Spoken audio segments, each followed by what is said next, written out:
viewers, I welcome you to another exciting edition of your program, The Gallery. My name is Mercy Alexander, and today we have a great personality, a man we respect so much in the society. As our guest today is a businessman and also a politician. He is Engineer Adedeji Doherty. So sit, relax, and I'll be right back with him.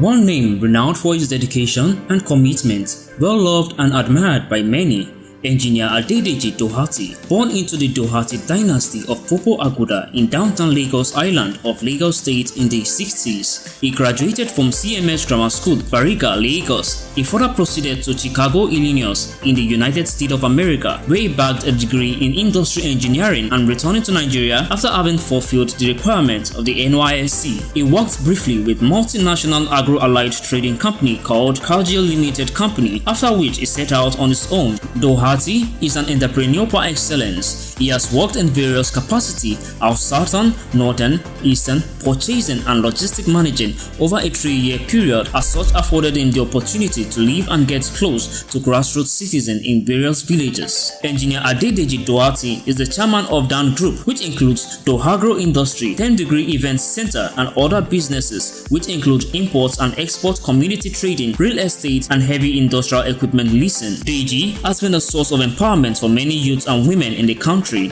As part of his achievements, he was appointed Director General of Obanikoro Independent Campaign in 2015. He believes in politics without bitterness. Engineer Doherty is married with children, a golf enthusiast who enjoys spending quality time with his family and close friends.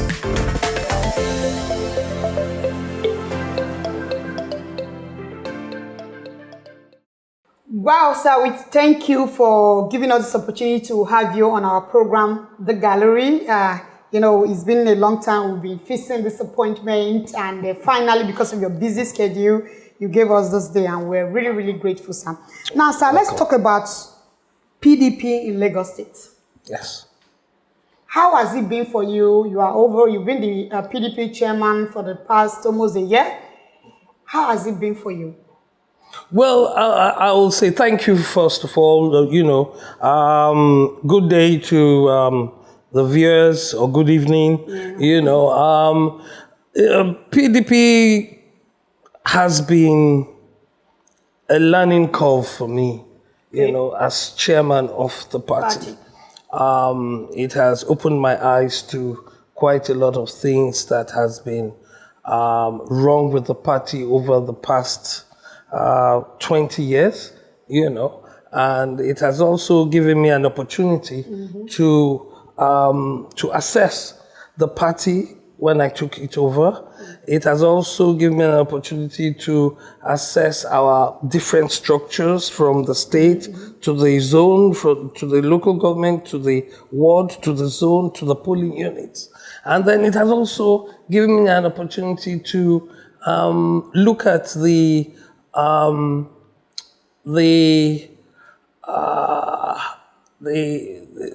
shortfalls of our party. What I'm particular about has been the shortfalls of our party and how to revamp the party, how to remobilize the party, and then how to unite the party. Now, those are the germane areas that I have been looking at. So on the whole, it has been that of mixed feelings. It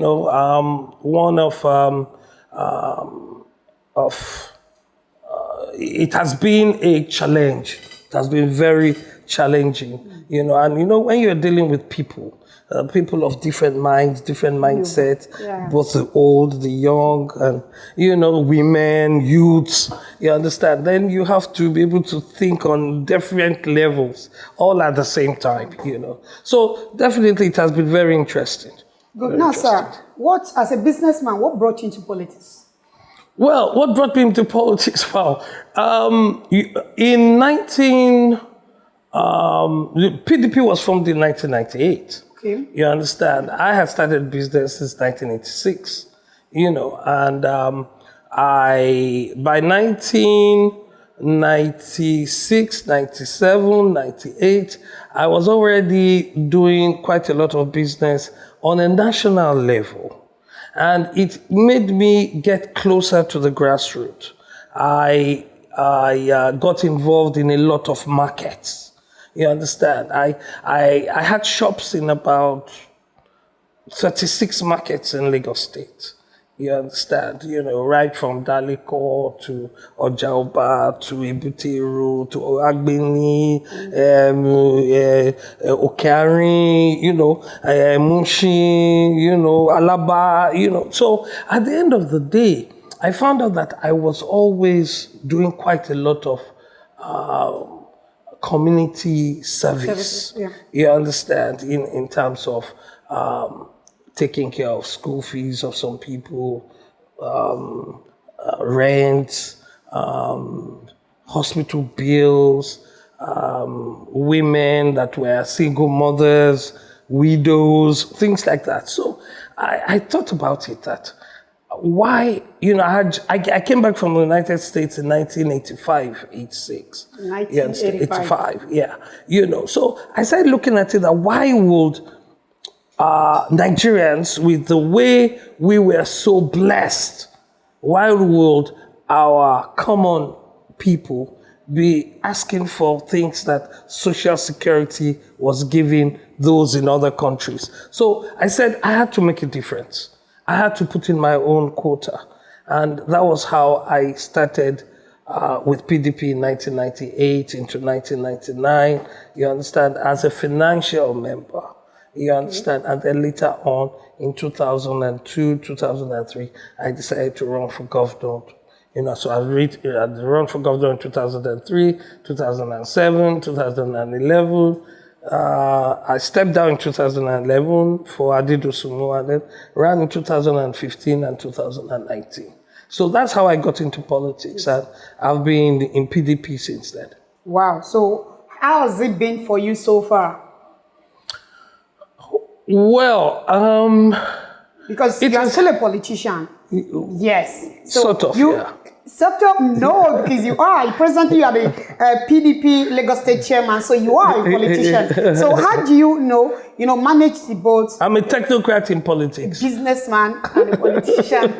Well, it's very difficult, I must tell you. It's very difficult. The environment luckily for me, I had built up a company that is self-sustainable.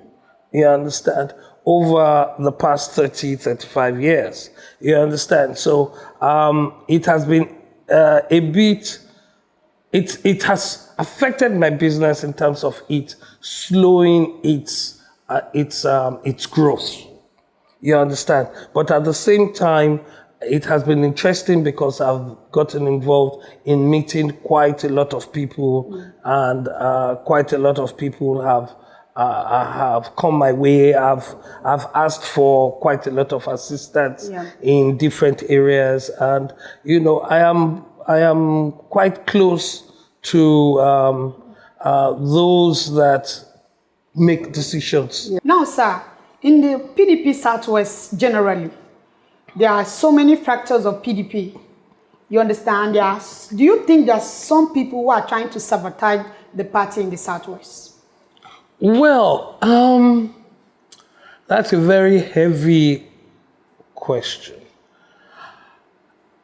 And I will not be able to give you a direct answer, because if I give you a direct answer, it means I'm aware. Okay. And I'm not aware. So it's difficult to answer that question. It's difficult to answer that question. Okay. But however, I see a situation whereby the Southwest is one entity. And the Southwest PDP, where you have Ekiti, you have Osun State, you have Ondo, you have Oyo, you have Ogun, then you have Lagos. Mm-hmm. You understand? In Osun State, for instance, everything is well, because the more or less two sides there have already agreed to a certain extent. You understand? So most of their chairmen are working together.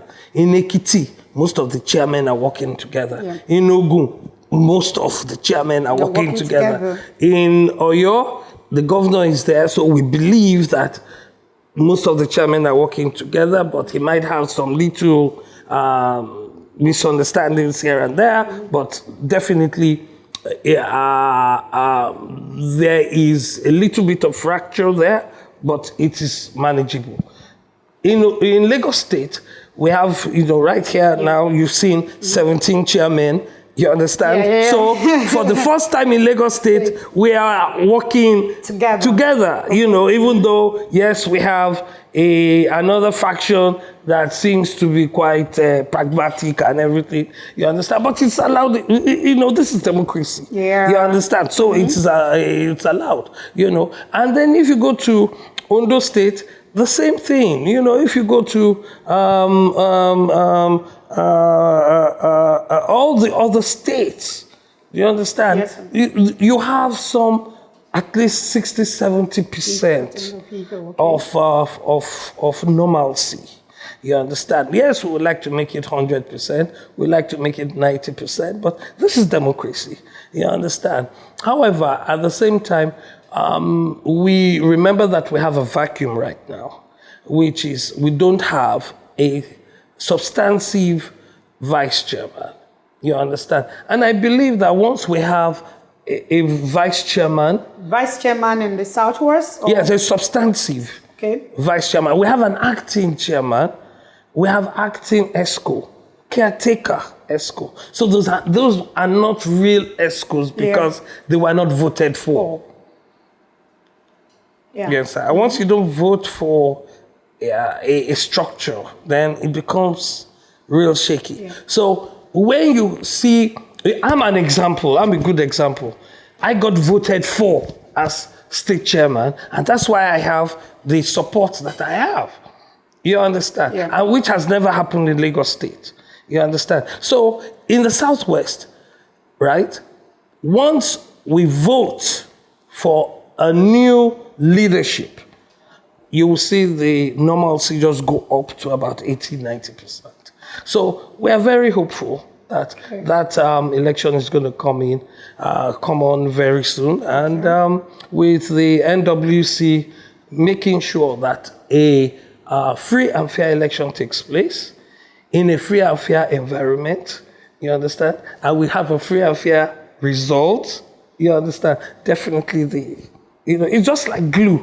That's how democracy works. Then everybody will come together and we have a normal Southwest environment, political environment. Okay.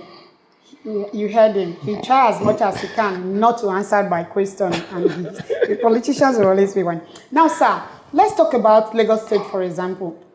If peradventure, the 2019 election that took place, do you think if PDP have won that election, do you think they would have performed better than the present government? Well, remember that the APC have been in government for almost 20-something years.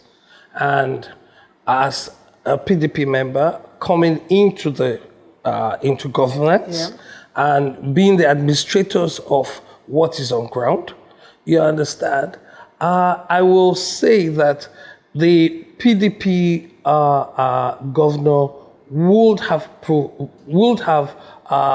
performed, might not have performed exceedingly well, but would have performed better, in the sense that he would have corrected the areas where they must have made mistakes. We can't say, with all honesty, that the APC have not done anything, because that would not go down well. It's not right. You understand? Yeah. They have performed in some certain areas. However, they've failed in some certain areas. And those areas where they have failed, take note, are key areas. They have failed in human development, in youth development, in education, in health, in social infrastructure. You understand? Yes. And in finance. They have not managed the monies well. They have failed the youths. They have failed the pregnant women, the ladies, the women. They have failed the youths in terms of employment, in terms of sports, in terms of mental development. They have failed in terms of financial management, in terms of a contract that should take 6 months is taking 5 years. Like the rail, people should ask questions. Do you understand? Yes, sir. You understand? You know, the rail, you look at the rail, look at our transport system, look at our roads. Lagos Do you State. understand? In Lagos State, then look at the double taxation. You have people like the NURT, headed by MC Oluomo and all these people standing on the street. Do you understand? You go to you've had a hard day's work. You enter a bus and you see one guy in a t-shirt standing on the road with NURT behind and saying that the bus driver should pay him. Money. Yeah. Are we in a jungle in Lagos State? You understand? Yes, you see, then you have the sanctity of the traditional, the bales, the obas. Do you understand? How are their welfare being taken care of? Is it the stipends that they are giving them? Is it 1 or 2 cars you buy for them once every 3 years or 4 years? Then what is happening to the bursary for Lagos State indigenes? What is the future of a Lagos State youth? Right now, the index has gone up in terms of unemployment. Unemployment, yeah. With what is happening right now in the country, Yes. a lot of people believe that Nigeria is old enough to split into 3 tribes. Do you agree with that? Number one, for our party, we don't believe in the bundle up of Nigeria. We believe in the unity of this country. Because the unity of the country is where our strength lies. Our strength lies in our population. Our strength lies in our human capital. Our strength lies in our mineral resources. Our strength lies in our women. Our strength lies in our mental abilities. Do you understand? At all levels. And on all the ethnic groups. As you have the dumbest in the Yoruba land, you have the smartest. As you have the dumbest in the Igbo land, you have the smartest. As you have the dumbest in the northern land, you have the smartest. You understand? So, why can't we live in peace together? First of all, is for us to look at ourselves as equals. Right now, we have a situation in the country, you understand, whereby it's fragmented along ethnic lines. However, a president that's a symbol of unity, a president that can bring everybody back together is who we need to be the president. You understand? And that is where the PDP will have to come into play. At the end of the day, we cannot wish away what is happening in the north. They are our brothers and sisters, number one. Number two is that the youths there are dying. Number three, the poverty is increasing there on a daily basis. Number four, in the north, the insecurity there, the kidnappings are erroneous. Do you understand? It should be a problem for the entire Nigeria. Whether you're a Yoruba man, or an Hausa man, or an Igbo man. Anything that is happening in the north to our brothers and sisters in the north should be a concern to me. Because what is happening now, which is something that we have predicted then, that the northern governors were not doing enough. Monies were going to the north, and the northern governors at that time were not taking care of the Almajiris. Do you understand? They weren't taking care of the youths. They weren't taking care of the women. They weren't putting the right infrastructures in place. Corruption was at its height without any accountability. Now, that side of the country is poverty-ridden, even with all the monies that is being pumped in there. And what you see is people coming from the north to come and settle in the south, to come and do Okada Rider, to come and do Megad, to come and do all these things, because the social amenity that gives them a common, a regular life is not there. You understand? Yes. If you look at those coming from the east, they are coming in here, they are trading, they are paying taxes. Look at those from the north, they are coming in here, they are doing what they are doing, but they are not paying any taxes. You understand? And they are utilizing the state infrastructure. You understand? So it's because we have left their problems to them. And it has turned out to be a disaster. And then now you have an exodus of people. Lastly, sir, what do you have for the people of this beautiful country at this trying time? What do you have to say to them? Because you will agree with me, it's a tough time for us, whether southwest, north, east, west, is a tough time for the country. You have said it before. What do you have to say for us? Well, thank you very much. I think the main thing is that Nigerians are resilient people. First of all, we in the PDP, we in Lagos State PDP, thank you for your resilience. Thank you for your patience. Thank you for your understanding of democracy, even though it has eluded quite a lot of us. Our expectations have not been met, agreed, but it's a learning curve. It's a learning curve for all and sundry. However, my message to you, Nigerians, is take part in your political environment. That is the only way you can make a difference. That's the only way your voice can be heard. That's the only way you can take part in the creation of policies that will be the architecture of the new Nigeria. Thank you so very much, sir. Wow, my viewers, time is not our friend. I wish time is really our friend. We'll be here to talk about so many things that is happening in the country with our guest today. And I'm sure you have learned one or two things from him. And like he has said, we must not split. We must remain one Nigeria. We have to come together, show love, to make sure that we live in one unity, which is the most important thing. Anyway, I still remain your host, Mercy Alexander. Don't forget to follow us on all our social media handles, like all our pages. Have a wonderful weekend. Bye.